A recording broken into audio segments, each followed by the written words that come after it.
Welcome to the PHP training videos. ఈ వీడియోలో మనం లాజికల్ ఆపరేటర్స్, కంపారిజన్ ఆపరేటర్స్ గురించి చూద్దాం. ఫస్ట్ ఇది comparison operators. So double equals to అనేది ఒక comparison operator.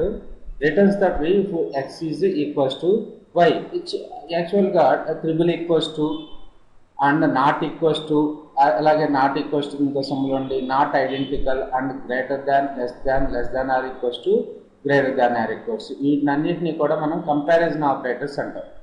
Okay, comparison operators. So comparison operators ఏమేమి ఉన్నాయి? Double equals to, triple equals to, not equals to, not equals to, less than, greater than symbol కూడా not equals టుకే, not double equals to అంటే not identical operators, triple equals టునే identical operators అంటారు. అలాగే greater than, less than, greater than or equals to, less than or equals to, ఇలా ఉన్నాయన్నమాట. మీరు ఒక చిన్న ప్రోగ్రామ్ డెవలప్ చేద్దాం ఈ కంపారిజన్ ఆపరేటర్స్ పర్పస్. సో నేను $A ఈక్వల్స్ టు 20 అని ఒక వేరియబుల్ క్రియేట్ చేశాను. $B ఈక్వల్స్ టు 30 అని క్రియేట్ చేశాను ఇంకో వేరియబుల్. అలాగే $C అనే వేరియబుల్ క్రియేట్ చేసి ఈక్వల్స్ టు అని పెట్టి $A డబల్ ఈక్వల్స్ టు అంటే comparison $B. So $B. So ఇప్పుడు $Cలో ఏమొస్తుంది అంటే ఏ అనేది బికి యాక్చువల్గా మీకు equals Tuki double equals Tuki చాలా డిఫరెన్స్ ఉంటుంది. ఈక్వల్స్ టు అంటే ఏదైతే వాల్యూ రైట్ సైడ్ ఉందో ఆ రైట్ సైడ్ ఉన్న వాల్యూని వేరియబుల్లోకి అసైన్ చేయడానికి ఈక్వల్స్ టు ఆపరేటర్ ఇచ్చేస్తారు. సో రెండు వాల్యూస్ని కంపేర్ చేయడానికి కంపారిజన్ ఆపరేటర్ అంటే double equals to operator use చేస్తాం. ఇప్పుడు ఈక్వో $C అంటే మీకు ఏమొస్తుందో చూడండి. ఈక్వో $C.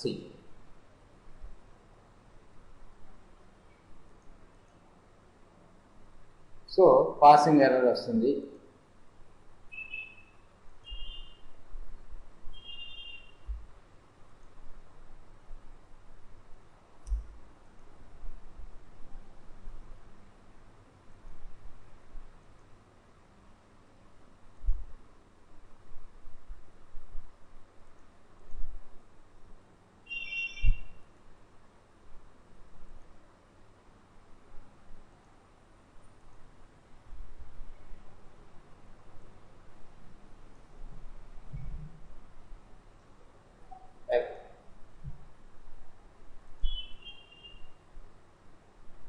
సో మనకి ఇక్కడ ఏమి ప్రింట్ కాలేదు. యాక్చువల్గా నేను చేసిన మిస్టేక్ ఏంటంటే ఇక్కడ అడ్రస్ $సింబల్ బదులుగా అడ్రస్ ఆపరేటర్ ఇచ్చేసాను. నేను B వాల్యూ కూడా 20 ఇస్తున్నాను. ఓకే,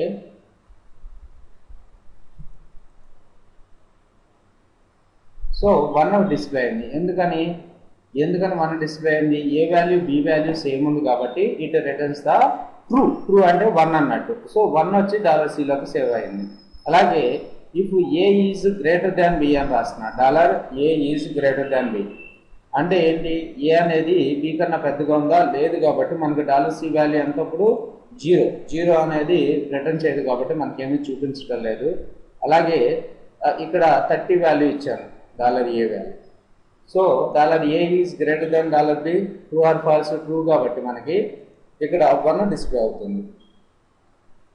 ఓకే, నేను ఇందాక ఈ డబుల్ బ్రాకెట్స్ మీరు అవసరం లేదు, ఎక్కువ ఉన్నట్టయితే బాడ్ మాస్ రూల్ ప్రకారం వీటిని యూజ్ చేసుకోండి మీరు. సో ఈ విధంగా కూడా మనం ఎక్స్ప్లెయిన్ చేయొచ్చు. అలాగే మనకి ఇఫ్ అనే ఒక స్టేట్మెంట్ ఉంది. ఓకే, ఇఫ్ అనేది కండిషనల్ స్టేట్మెంట్ అంటాము. ఇఫ్కి సింటాక్స్ ఏంటంటే ఇఫ్ ఇక్కడ ఏదైతే కండిషన్ ఉందో ఆ కండిషన్ రాస్తాము. ఈ కండిషన్ అనేది ట్రూ అయితే ఈ స్టేట్మెంట్ ఈ కర్లీ బ్రాకెట్స్లో ఉండే స్టేట్మెంట్స్ రన్ అవుతాయి, లేకపోతే ఎల్స్ అని రాస్తాము. ఇక్కడ ఏవైతే కర్లీ బ్రాకెట్స్లో మనం కోడ్ రాస్తున్నామో ఆ కోడ్ అనేది డిస్ప్లే అవుతుంది. ఇప్పుడు చూడండి, echo if $A is greater than B, $A is greater than $B అయితే మనకి ఈకో ఏం ప్రింట్ కావాలి? ఈకో A ఈజ్ బిగ్గర్ అని ప్రింట్ కావాలి, అంతేగా? A is bigger. లేకపోతే ఎల్స్. ఇఫ్ ఎల్స్ స్టేట్మెంట్స్ చెప్పేటప్పుడు ఇంకా ఎక్కువ ఎలాబరేట్ చేసి ఇఫ్ ఎల్స్ స్టేట్మెంట్ గురించి చెప్తాను. ఇప్పటి వరకు అయితే గుర్తుపెట్టుకోండి. ఇఫ్ ఈ కండిషన్ ట్రూ అయితే ఈ కోడ్ ఆఫ్ బ్లాక్ ఎగ్జిక్యూట్ అవుతుంది. ఎల్స్ ఈ కండిషన్ ఫాల్స్ అయితే ఈ కోడ్ ఈ బ్లాక్ ఆఫ్ కోడ్ ఎగ్జిక్యూట్ అవుతుంది. ఇప్పుడు మనకి ఏం ప్రింట్ అవుతుంది?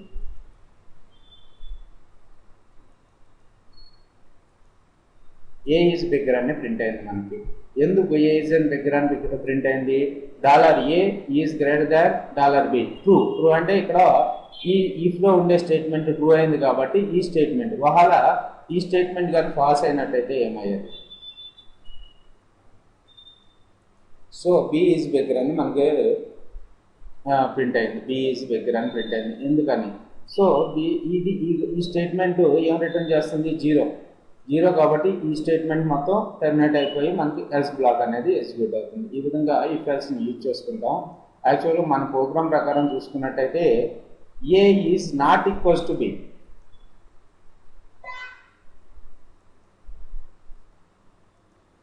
ఏ is not equals to B.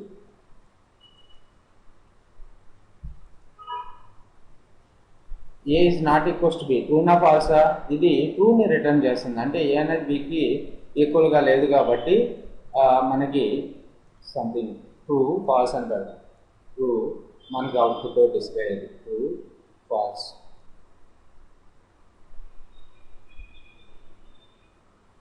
So program save చేస్తున్నాను, రన్ చేస్తున్నాను. సో ట్రూ అని ఎందుకు ట్రూ అని ప్రింట్ అయింది మనకి ఇక్కడ? ఈ $A is not equals to $B. అంటే అంతే కదా, ఈ రెండు ఈక్వల్ కాదు కాబట్టి మనకి ఇది ఇక్కడ 1 రిటర్న్ చేస్తుంది. 1 అంటే ఇప్పుడు ఈ స్టేట్మెంట్ అనేది ట్రూ అయింది కాబట్టి ఈ స్టేట్మెంట్ రన్ అవుతుంది. ఇది ఫాల్స్ అయినట్టయితే ఈ రెండు సేమే పెడుతున్నాయి 2020. ఇప్పుడు ఇది ఫాల్స్ అవుతుంది కాబట్టి ఇక ఫాల్స్ అనే స్టేట్మెంట్ రన్ అవుతుంది అన్నమాట. సో అలాగే మనం less than greater than less than or equals to greater than or equals ని కూడా ప్రోగ్రామ్లో యూజ్ చేసుకుంటాము. అది కాకుండా మనకి ఐడెంటికల్ ఆపరేటర్ ఉంటుంది. Returns the true if $x is equals to y and they are the same type. ఇక్కడ చూడండి, $A వాల్యూ 20 ఇచ్చాను, $B వాల్యూ 20 ఇచ్చాను. ఏ ట్రిపుల్ ఈక్వల్స్ టు $B అని రాశాను. సో ఈ స్టేట్మెంట్ అవుట్పుట్ ఏమొస్తుందో చూడండి, ట్రూ అనే వచ్చింది. కానీ నేను A equals to 30 and B equals to 20 అని ఇచ్చాను. మనకి స్టేట్మెంట్ ఏమొచ్చింది? ఫాల్స్ వచ్చింది. ఎందుకు అలాగా? సో ఇది యాక్చువల్గా డబుల్ ఈక్వల్స్ టు లాగానే బిహేవ్ చేస్తుంది. కానీ ఒక్కొక్కసారి ఏమవుతుంది అంటే మనం A వాల్యూ 20 ఇచ్చాను, B వాల్యూ 20 ఇచ్చాను, కానీ B వాల్యూని టెక్స్ట్ వేరియబుల్ కింద డిక్లేర్ చేశాను. ఓకే, సో ఇక్కడ A double equals to $B అంటున్నాను. ఇప్పుడు మనకు అవుట్పుట్ ఏం రావాలి? యాక్చువల్గా ఇదేమో ఇంటిజరు, ఇదేమో స్ట్రింగ్. డబుల్ కోట్స్లో పెట్టింటే స్ట్రింగేగా. సో ట్రూ వచ్చింది. ఎందుకు అంటే డబుల్ ఈక్వల్స్ టు ఆపరేటర్ ఉన్న వాల్యూని కంపేర్ చేసుకుంది. ఓకే, రెండు వాల్యూస్ సేమ్ ఉన్నాయి కాబట్టి దానికి స్ట్రింగా లేకపోతే ఇదా అనేది దానికి అనవసరం. ఇప్పుడు ఈ ట్రిపుల్ ఈక్వల్స్ టు ఆపరేటర్ పెడితే ఇది డేటా టైప్ని, అంటే B అనే డేటా టైపు, A అనే డేటా టైపు సేమా కాదా, మళ్ళీ వాల్యూస్ సేమా కాదా అనేది రెండింటిని చెక్ చేసుకుని మనకు అవుట్పుట్ ఇస్తారు. ఓకే, అందుకనే దీన్ని ఐడెంటికల్ ఆపరేటర్ అంటాం అనమాట. డబుల్ ఈక్వల్స్ టు ఎందుకు యూజ్ అవుతుంది? సో వాల్యూస్ సేమా కాదా అనేది చూస్తుంది. అదే ట్రిపుల్ ఈక్వల్స్ టు అనేది వాల్యూస్ సేమా కాదా ప్లస్ డేటా టైప్స్ సేమా కాదా అనేది కూడా చూస్తుంది అనమాట. ఓకే, ఈ విధంగా మనం కండిషనల్ ఆపరేటర్స్ని యూజ్ చేసుకుంటాము. అలాగే లాజికల్ ఆపరేటర్స్ ఉన్నాయి. Logical operators are used to combine the combinational statements. And, or, xor. And అంటే మళ్ళీ మీరు అండ్ అని రాయవచ్చు, లేకపోతే ఈ సింబల్ యూజ్ చేసుకోవచ్చు. ఓకే, ఈ సింబల్ని యూజ్ చేసుకోవచ్చు, అండ్ అని రాయొచ్చు. ఆర్కి 2 పైప్ సింబల్స్, నాట్కి ఏమో సింగిల్. సో మనకి చిన్నప్పుడు ట్రూత్ టేబుల్ తెలుసు. ఇప్పుడు నాకు 2 ఇన్పుట్స్ ఉన్నాయనుకున్నాము. 2 ఇన్పుట్స్లో 2 ఇన్పుట్స్ హై లెవెల్లో ఉంటే అవుట్పుట్ అనేది హై ఉంటుంది. అంటే ఎగ్జాంపుల్ చూసుకున్నట్టయితే మీకు and table, logical and outputs ఎలా ఉంటాయంటే both inputs are high, output is high. For example ఇక్కడ చూసినట్టయితే మనం ఏ బి అనే రెండు ఇన్పుట్స్ ఉన్నాయనుకున్నాం, $A $B. ఈ రెండు కూడా 1లో ఉంటేనే ఏ అండ్ బి అనే ఆపరేషన్ 1లో ఉండాలి. ఏ ఒకటి 0 అయినా లేకపోతే రెండు 0 అయినా అవుట్పుట్ అనేది 0 అయిపోతుంది. ఎగ్జాక్ట్గా లాజికల్ ఆపరేటర్ ఎలా బిహేవ్ చేస్తుంది అంటే both any one of the input is high. Okay, so A below ఏదో ఒకటి హై అయితే చాలు, అవుట్పుట్ అనేది హైగా ఉంటుంది. రెండు మనం ఇచ్చిన ఇన్పుట్స్ అన్నీ కూడా లో లెవెల్లో ఉంటేనే అవుట్పుట్ అనేది లో లెవెల్లో ఉంటుంది. ఇది లాజికల్ ఆర్ ఆపరేషన్ అంటాము. అలాగే లాజికల్ ఎక్స్ఆర్ అంటే true if either $X or $Y is true but not both. True అన్నా 1 అన్నా ఉంటే. ఓకే, ఇక్కడ చూసుకున్నట్టయితే $A = 20, $B = 30 అని ఇస్తున్నాను. $B = 30. సో నాకు లేకపోతే ఏజ్ని కింద తీసుకోండి. సో 16 ఏజ్ అనేది 13 నుంచి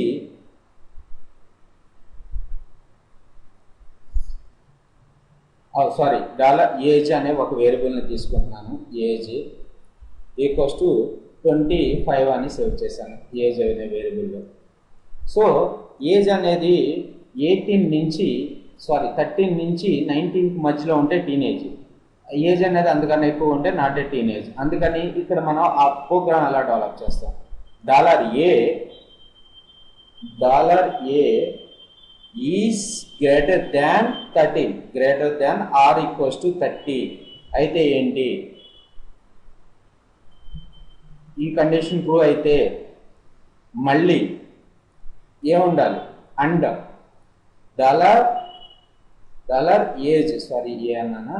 age is less than or equals to 18. Okay, ఈ రెండింటి మధ్య ఏజ్ ఉంటే టీనేజ్, లేకపోతే టీనేజ్ కాదు. నో. ఇప్పుడు మీకు ఇక్కడ లాజిక్ అర్థం చేసుకోండి. ఏజ్ అసలు నాకు ప్రోగ్రామ్ ఏం కావాలి, ఏజ్ అనేది 13కి 18కి మధ్యలో ఉంటేనే టీనేజ్, లేకపోతే టీనేజ్ కాదు. అందుకని ఏజ్ ఈజ్ 13, గ్రేటర్ దాన్ 13. ట్రూనా ఫాల్సా? ట్రూ. సో ఈ స్టేట్మెంట్ దగ్గర ఏమొస్తుంది, true. Age is less than or equals to 13, false. Okay, ఇది ట్రూ, ఇది ఫాల్స్ అయింది. కానీ రెండు కండిషన్స్ ట్రూ అయితేనే మనకి టీనేజ్, లేకపోతే ఫాల్స్. కాబట్టి 0 and 1 0 ఏంది లాజికల్ అండ్ ఆపరేషన్లో రెండు ఇన్పుట్స్ హైలో ఉంటేనే మనకి ఈ స్టేట్మెంట్ అనేది ఎగ్జిక్యూట్ అవుతుంది. ఓకే, రిటర్న్ చేస్తుంది. లేకపోతే దీన్ని అంటే ఇప్పుడు ఏజ్ అనేది 1, ఏజ్ అనేది ఇక్కడ 0. సో 0 and 0 కాబట్టి ఈ ఎస్ బ్లాక్ ఎగ్జిక్యూట్ అవుతుంది. ఓకే, అదే ఏజ్ని అవుట్పుట్ చూడండి. సో నో, టీనేజ్ కాదు. ఓకే, ఏజ్ అనేది 15 ఇచ్చాను, టీనేజా కాదు. సో ఈ విధంగా టీనేజ్. ఓకే, ఈ విధంగా మనం లాజికల్ అండ్ ఆపరేషన్ని బాగా ఇచ్చేసుకుంటాము. అలాగే logical are operation, logical are అంటే చూడండి. ఇప్పుడు నాకు ఏదో ఒక కండిషన్ సాటిస్ఫై అయితే సరిపోతుంది. ఏదో ఒక కండిషన్ సాటిస్ఫై అవ్వడానికి అంటే ఏజ్ అనేది 15 కన్నా అంటే 18 కన్నా ఎక్కువ ఉంటే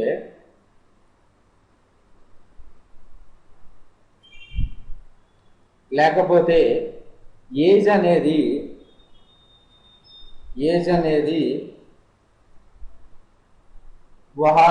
ఒక ఎక్సెప్షన్ ఉందనుకుందాం, 14 ఏళ్ళు అయితే. ఈ రెండిట్లో ఏదో కండిషన్ అంటే ఏజ్ అనేది 18 ఏళ్ళైనా ఏజ్ అనేది 14 ఏళ్ళైనా సరే వీడికి ఒక బెనిఫిట్ ఉంది. వీడికి మనం స్కాలర్షిప్ ఇస్తాం. ఏజ్ ఎవరెవరికి 18 ఏళ్ళు ఉన్నవాడికి ప్లస్ 14 ఏళ్ళు ఉన్నవాడికి, వీళ్ళిద్దరికి మధ్యనే, వీళ్ళిద్దరిగా 15, 16, 17 వాళ్ళకి ఇవ్వం, 13 వాడికి ఇవ్వం. అందుకని ఏజ్ ఈజ్ = అని రాద్దాం ఇక్కడ. ఓకే, కంపారిజన్ ఆపరేటర్లో ఏజ్ = 14 ఆర్ ఏజ్ = 18. ఇక్కడ మీకు ఇక్కడే అర్థమైపోతుంది ఈ రెండు కండిషన్స్ సాటిస్ఫై అవుతాయి అసలు ఎప్పుడైనా అవ్వవు. ఓకే, ఏజ్ 14 అండ్ కాదు ఇక్కడ ఆర్ యూజ్ చేయాలి. ఆర్ ఎందుకు యూజ్ చేస్తున్నాం, ఎందుకు అంటే ఈ కండిషన్ సాటిస్ఫై అయినా ఈ కండిషన్ అయినా హీ వాజ్ ఎలిజిబుల్. అంటే మనకు లాజికల్ ఆపరేషన్ ఆర్ ఆపరేషన్లో ఏంటి, any one of the condition is true, output is true, otherwise false. Any one of the condition is, both the conditions are true, output is true, otherwise false. Okay,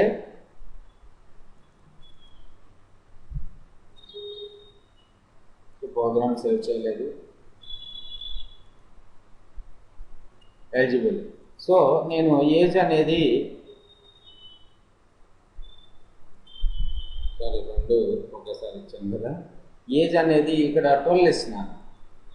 12 అంటే ఇతను eligible అవుతాడా? అవ్వడు. మా okay, age అనేది ఇప్పుడు 14 ఇస్తున్నాను, లేకపోతే 15 ఇస్తున్నాను. 15 ఇస్తే ఎలిజిబుల్ అవుతాడా ఇతను? అవ్వడు. ఓన్లీ 14 ఏళ్ళ వాళ్ళు ఉన్నవాళ్ళు, 18 ఏళ్ళు ఉన్నవాళ్ళు మాత్రమే ఎలిజిబుల్ అవుతారు. ఈ విధంగా లాజికల్ అండ్ మీరు ఆ సింబల్ని యూజ్ చేసే బదులు ఇక్కడ ఆర్ అని రాసుకోవచ్చు, లేకపోతే అండ్ అని రాసుకోవచ్చు. ఓకే, సో మ్యాక్సిమం సింబల్స్ని యూజ్ చేసుకోవడానికి ట్రై చేయండి. ఈ విధంగా లాజికల్ అండ్ ఆర్ యూజ్ అవుతాయి. అలాగే ఎక్స్ఆర్లో if either x or y is true but not both. దీని గురించి ఎగ్జాంపుల్ తర్వాత చూద్దాము. అసలు ఎక్స్ఆర్ ఆపరేషన్ ఎలా పనిచేస్తుందో చూడండి. If age is 15,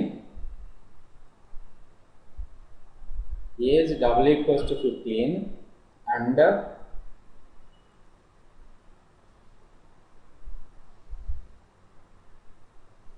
dollar of age $1 equals to 19 అని రాస్తాను. If dollar age double equals to 15, ఎక్స్ఆర్కి సింబల్ ఏంటి? XOR,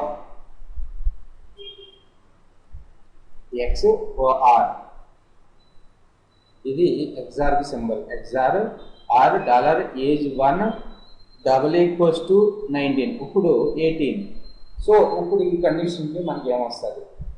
age 1 age, okay, age అనేది 15, డాలర్ ఏజ్ 1 అనేది 18 ఉంది. సో ఈ కండిషన్ ట్రూనా? ట్రూ. ఈ కండిషన్ ఫాల్స్. ఈ రెండు కండిషన్లో ఏదో ఒక కండిషన్ ట్రూ కాబట్టి మనకి అవుట్పుట్ అనేది ట్రూనే వస్తుంది. లాజికల్ ఎక్స్ఆర్ ప్రొడక్షన్ వల్ల యూజ్ అది. సారీ,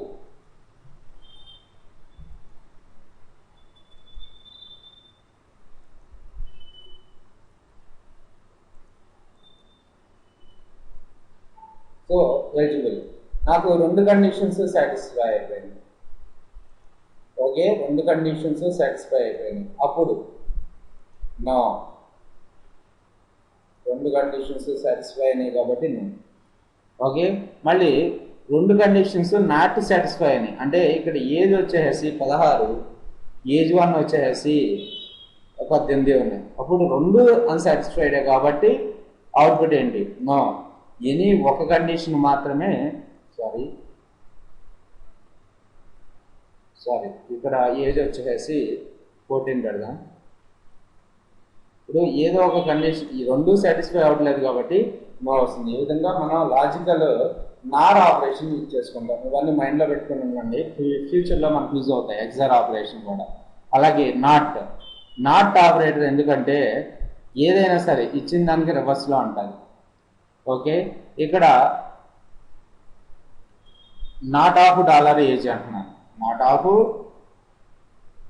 నాట్ సింబల్ వచ్చేసి 1 పైన ఉండేది. నాట్ ఆఫ్ డాలర్ ఏజ్ 15 అయితే ఏమవుతుంది? మనకి యాక్చువల్గా ఏజ్ ఎంత ఉంది? 15 ఉంది, 14 ఉంది, సారీ 15 ఉంది. సో నాట్ ఆఫ్ 15 అనే ఈ కండిషన్ ఇక్కడి వరకు ఏమవుతుంది? మనకి ట్రూ. కానీ ట్రూకి రివర్స్ ఏంటి? ఫాల్స్. అందుకని ఇక్కడ కంప్లీట్గా ఇఫ్ ఇక్కడ ఏమొచ్చింది? ఫాల్స్ వచ్చింది కాబట్టి ఈ ఇఫ్ బ్లాక్ ఎగ్జిక్యూట్ అవుతూ ఎల్స్ నో అనేది ఎగ్జిక్యూట్ అవుతుంది. సో మీకు ఏదైనా డౌట్స్ ఉంటే మాత్రం కామెంట్ సెక్షన్లో పెట్టండి, నేను ఎక్స్ప్లెనేషన్ ఇస్తాను. ఇక్కడ ఏజ్ అనేది 14 ఉంది. సో ఇప్పుడు ఏమవుతుంది? Yes,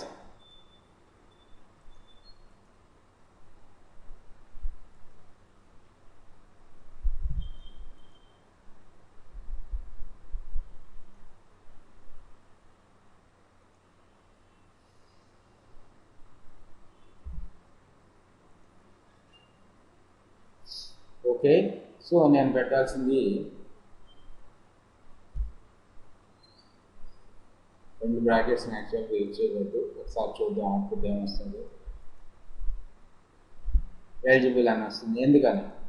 so $of age 15 ట్రూనా ఫాల్సా? Falls. ఈ ఫాల్స్కి పక్కన నాట్ ఇచ్చేసాం కాబట్టి ఏమవుతుంది? ట్రూ. ఇఫ్ ట్రూ, ఎందుకని ఇకో ఎలిజిబుల్ అనేది మనకి ప్రింట్ అవుతుంది. సో ఎందుకంటే మీరు ఇది పెట్టకపోయేసరికి అది కన్ఫ్యూజ్ ఫీల్ అయింది.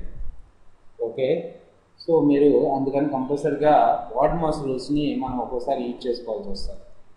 ఓకే, బ్రాకెట్కి హైయెస్ట్ ప్రియారిటీ ఉంటుంది అనమాట. బ్రాకెట్లో ఉన్నది ముందు ఎగ్జిక్యూట్ అయిపోతుంది, తర్వాత ఉన్నది ఎగ్జిక్యూట్ అవుతుంది.